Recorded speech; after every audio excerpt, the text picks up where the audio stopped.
성도님들을 사랑하고 축복합니다. 8월 13일 화요일 함께 나눌 하나님의 말씀은 열왕기하 23장 1절에서 9절의 말씀입니다. 하나님의 말씀 읽도록 하겠습니다.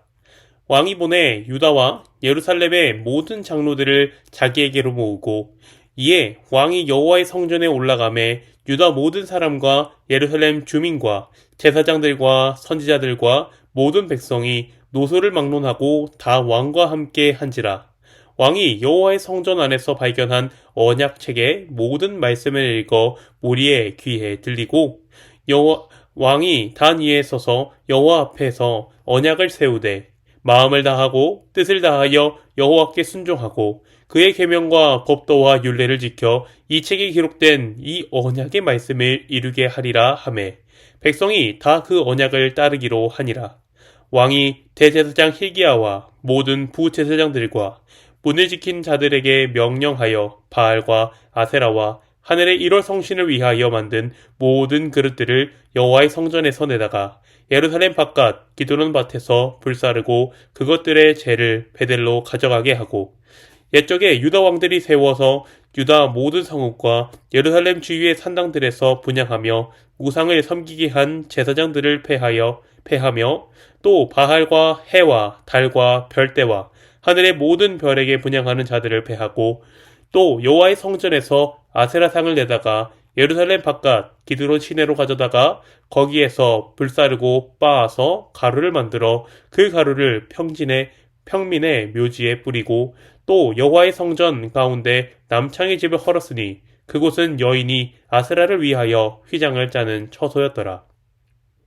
또 유다 각 성읍에서 모든 제사장들을 불러 모으고 또 제사장이 분향하던 산당을 게바에서부터 브에세바까지 더럽게 하고 또 성문의 산당을 헐어버렸으니 이 산당들은 그 성읍의 지도자 여호수아의 대문 어귀 곧 성문의 왼쪽에 있었더라.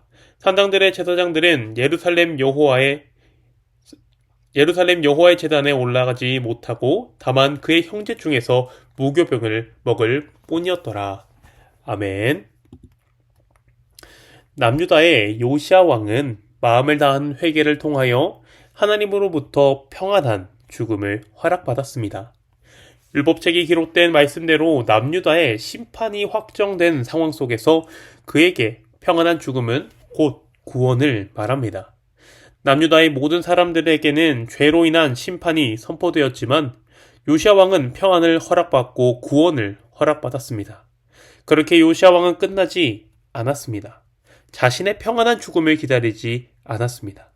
자신의 삶에 은혜를 베푸신 하나님의 자비에 대한 감사로 그의 삶 곳곳에서 하나님의 은혜를 흘려보내기 시작합니다.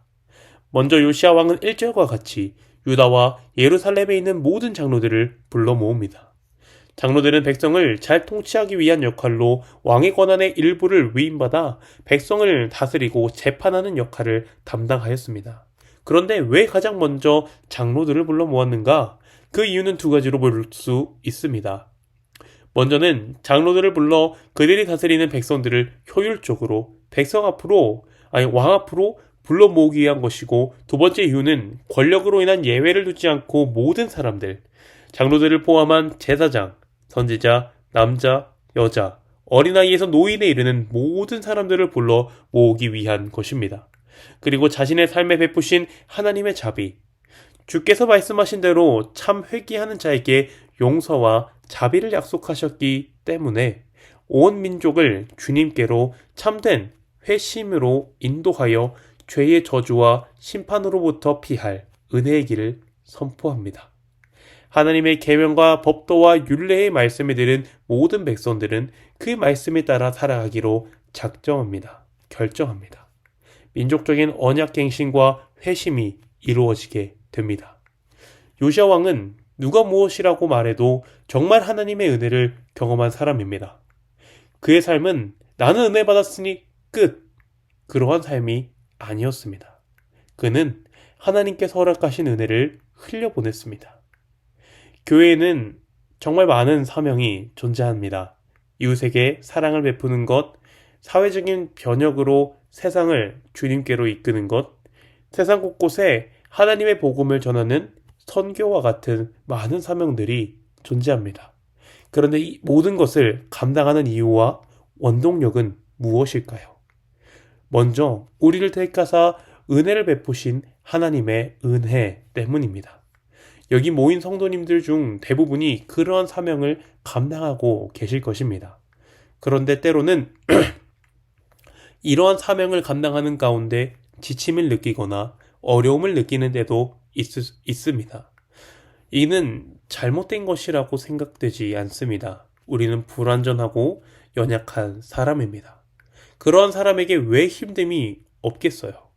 모두가 믿음이 늘 절정에 있기를 바라지만 힘든 때가 분명하게 있습니다. 그래서 사명을 내려놓고 싶은 때가 있을 수 있죠. 그럴 때 우리는 어떻게 해야 할까요? 그때도 답은 하나입니다. 우리의 사명의 시작도 감당하는 힘도 모두 하나님의 은혜뿐입니다. 혹시라도 오늘 모이신 성도님들 중에 그러한 마음의 어려움이 있으신 분이 있다면 다시 우리 사역의 원동력인 주님께서 주신 은혜를 떠올리며 회복되며 늘 감사로 섬기는 은혜의 성도님들이 되기를 바랍니다. 요시야 왕은 자신이 받은 은혜로 사명을 감당하였습니다. 백성들을 하나님의 언약 아래로 초대하였습니다. 백성들 모두가 말씀을 믿음으로 받아들였고 말씀대로 살기로 작정하였습니다. 그리고 가장 먼저 한 것이 무엇인가요? 사절은 예루살렘에서 일하는 대제사장, 부제사장들을 모두 동원하고 거기에 더하여 문을 지키는 자들까지 동원하여 성전을 청소합니다. 예루살렘 성전 곳곳에 하나님을 섬기기 위하여 비치한 예루살렘 성전 곳곳에 우상을 섬기기 위하여 비치한 그릇들을 모두 수거하고 기드론에서 불태워 베델로 보냅니다. 이어서 5절은 우상을 숭배한 제사장들을 패합니다.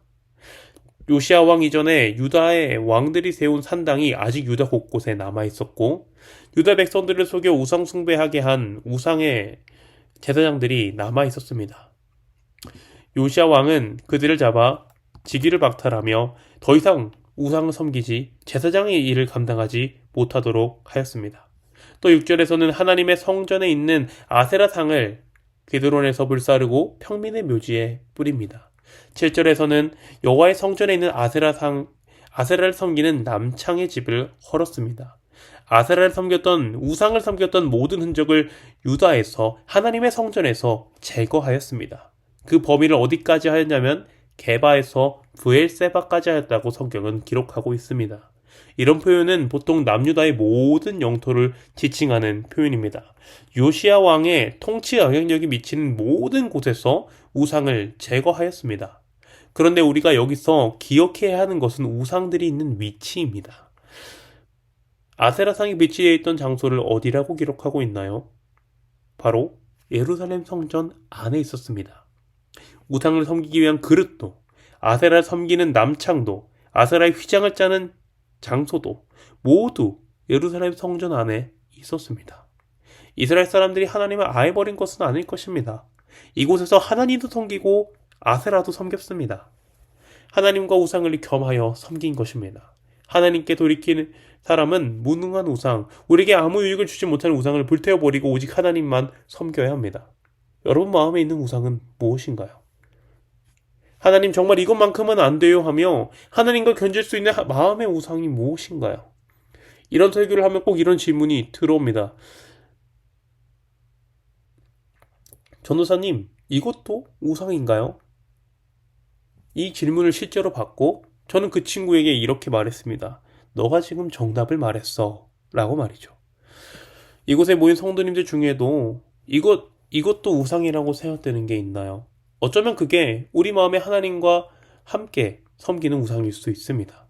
우상을 버리고 하나님의 은혜에 젖어드는 성도님들이 되기를 간절히 소망합니다. 우리 마음에 하나님과 견주는 모든 것은 무능한 우상입니다. 참된 구원과 만족을 줄 수 있는 분은 하나님뿐입니다.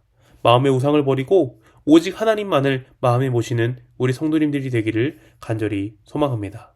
기도하겠습니다. 사랑과 은혜가 충만하신 하나님 은혜를 감사합니다. 하나님, 우리가 먼저 받은 그 은혜에 감사하며 은혜로 성도를 섬기며 교회를 섬기며 세상을 섬길 수 있도록 우리 마음에 늘 주님 은혜를 베풀어 주시옵소서. 늘 새로운 힘과 사명을 감당할 힘을 주시옵소서.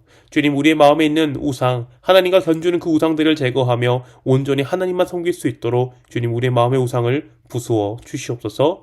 감사를 드리며 우리 주 예수님의 이름으로 기도합니다. 아멘.